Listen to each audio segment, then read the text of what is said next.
Hello Libra, Sun and Rising and Venus signs. Kamusta po kayo? Sana po ay nasa mabuti kayong kalagayan.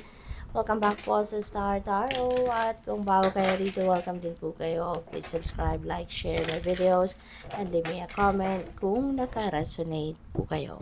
Thank you. So, tignan natin ang mga mensahe ni Libra. We have the Eight of Swords. Libra, you're feeling restricted, feeling ninyo you are powerless, but yan lang ang pakiramdam ninyo. But the truth is, you're not. Diba? Kasi tignan mo, unang-una, yung tali na nakalagay sa paligid ng babaeng ito. Because this represents you. Ganito, ang possible na naging sitwasyon ninyo sa ngayon. So, yung tali na nakalagay sa kanya, napakaluwag, hindi naman naka-lock yung tali, diba? So, kung gugustuhin mo lang, na kumawala ka sa restrictions na yan, na yung parang self-imposed restrictions yan, Libra, Kung gugustuhin mo lang na kumawala ka dyan, diba? Maging malaya ka, kayang-kaya mong gawin. Kasi luwag-luwag ng tali, hindi naman nakasabit lang, nakapaikot lang. Kapag binuka mo pag inopen mo yung arms mo dyan, diba? Wala na, tanggal na yan. So, kayo lang din, yung parang kayo, nagne-negative thinking kayo. Kayo lang din ang nagsasabi sa sarili mo, 'di ba? Na you are powerless, na you are restricted, na you can't do it. Yung ganun, So maybe negative thoughts talaga kayo. Okay? Kayo yung nag-i-impose sa sarili ninyo, ng restriction. Kaya hindi kayo gumagalaw, hindi kayo nagte-take action, wala kayong ginagawa. Kahit meron kayong mga magagandang plano siguro, magagandang idea, pero hindi ninyo yan ginagawa ng paraan. Kasi sinasabi mo siguro sa isip mo na hindi mo yan kaya, hindi mo yan mapagtatagumpayan, 'di ba? Yung ganon. But, yeah. So, yun, kapag iisipin mo na magagawa mo, yan ay magagawa mo. Okay? So, wag ka nang mag-negative thoughts, Wag ka nang, kasi sayang. Sayang ng panahon na lumilipas, sayang ng opportunity, sayang ng potential na nandiyan dyan sa paligid ninyo. Sayang. Diba? Kayang-kaya mo yan eh. Huwag mong isipin, na hindi mo kaya. Huwag mong isipin na you are powerless. Kasi lahat tayo, we are all equipped with talents, skills, gifts, diskarte. Binigyan tayong lahat, ng universe, ng ganun.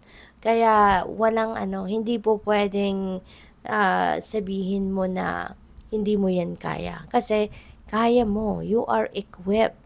'Di ba? Binigyan tayo ng capabilities lahat ng universe para magamit natin na ma-carry out natin yung mga pangarap natin, yung mga goals natin. Kaya kayang-kaya natin 'yon, Iniisip mo lang, And maybe siguro na iimpluwensyahan ka din ng ibang tao. Baka merong mga nagsasabi sa iyo na, hindi mo 'yan kaya, hindi mo yan matutupad, hindi mo yan maisa sa katuparan, Baka meron kang mga naririnig na mga gano'n, Dinidiscourage ka ng ibang tao. Huwag kang maniniwala sa kanila, 'di ba? Kasi ikaw yung mas nakakakilala sa sarili mo. Higit kanino man, ikaw yung mas nakakakilala sa sarili mo. Kasi ikaw yan sarili mo yan, DNA mo yan. Kung ano ang meron ka, anong nananalaytay sa dugo mo, anong kaalaman mo, anong capabilities mo. No one knows you better than you. Okay? Kaya wag ka din, kung may mga nagpaparinig sa'yo, merong mga nagde-discourage sa'yo, wag mong pakinggan yun, Kasi you never know kung ano din yung agenda nila sa'yo. Diba? Wag mo nang dadmahin mo na lang sila. Ang mag-focus ka sa sarili mo. Isipin mo na kaya mo yan. Kung kaya nga ng iba, kaya mo din yun. Pare-parehas tayong may talents, skills, and gifts. Gamitin mo yan para sa ikakabuti mo. Gamitin mo yan para matupad mong pangarap mo, ma-achieve mo yung goals mo, at wag mong pansinin ng iba. Okay? Huwag mong pansinin ng iba. Huwag mong pansinin ang mga sinasabi nila.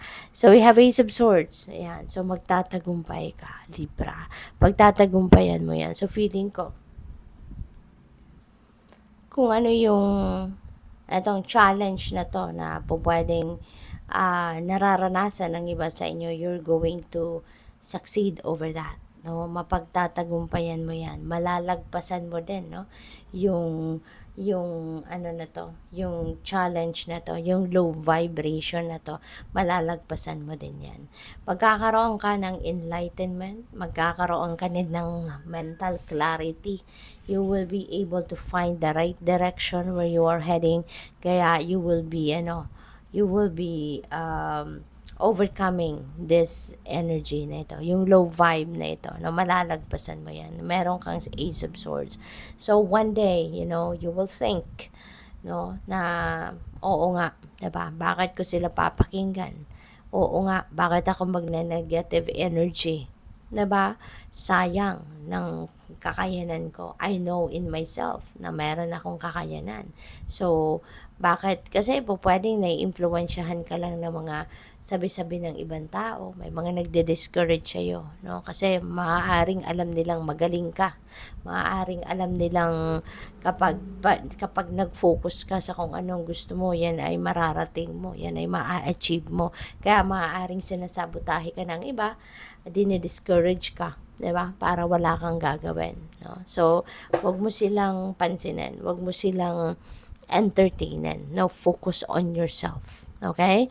Kaya ito, so maaaring ikaw ay magkakaroon ng linaw sa inyong isipan at mapapalitan ng positive thinking, no? Yung mga negative thinking na yan. So, good luck sa'yo.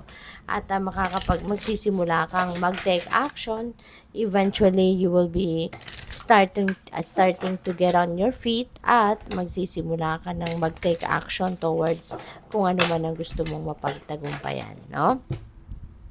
So, what else? We have the Seven of Swords. Mag-iingat ka, Libra. Kasi, feeling ko dito talaga, merong nagsasabotahe sa'yo or merong gustong magsabotahe sa'yo. Kasi, feeling ko,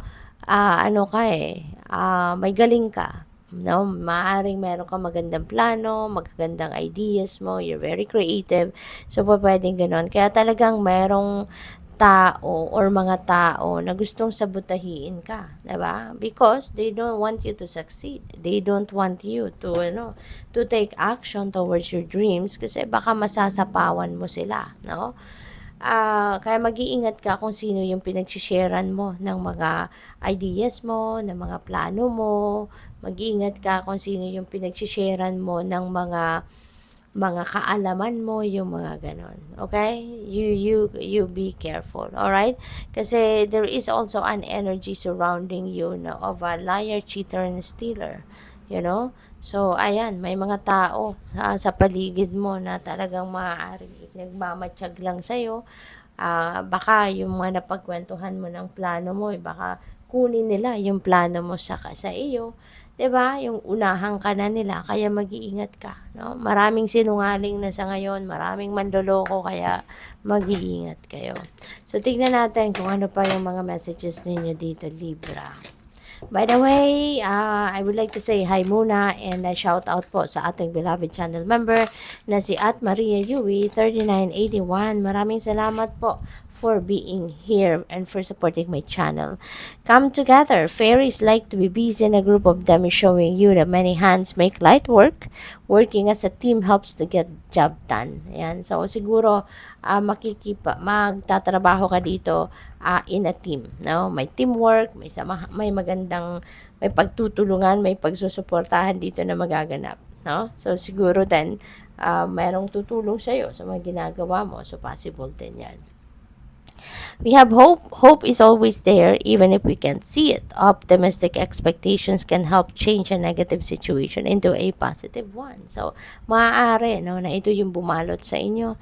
'Di ba? Maybe eto mapapalitan na yan ng optimistic expectations. Kaya magiging masigasig kayo, magiging motivated, magiging determined, magiging ayon the price na kayo, no? Kasi mapapalitan na yung negative thoughts ninyo ng optimistic expectations. Kaya you will turn it into something positive at kayo ay mag-aano na, magsisipag na. You're getting on your feet na at gagawin mo na ang lahat ng magagawa mo para ma-achieve mo yung mga pangarap mo. Magical gateway. See, when you take action, talagang papadalhan ka ng opportunities ng universe, 'di ba? Kasi kung hindi naman ikaw gumagala, wala ka namang ginagawa para ma-achieve, no? Kung ano man ang mga gusto mong ma-achieve, hindi ka rin papadalahan ng suporta, hindi ba? Kasi wala ka namang ginagawa, wala ka namang effort na ginagawa. So ngayon that you are going to take action, kaya merong magbubukas na oportunidad, no? Pinto ng oportunidad para sa iyo that you are going to start, 'di ba? Nai-embrace mo. This is something that will require you, no, to this is something that will require you to come out of your comfort zone. So this is really very exciting kasi marami kang matututunan dito, no? You are going to gain a lot of wisdom, a lot of lessons dito sa puntong ito, no? Kaya napakaswerte ninyo. Good luck po. Thank you for watching. Love and light. Namaste.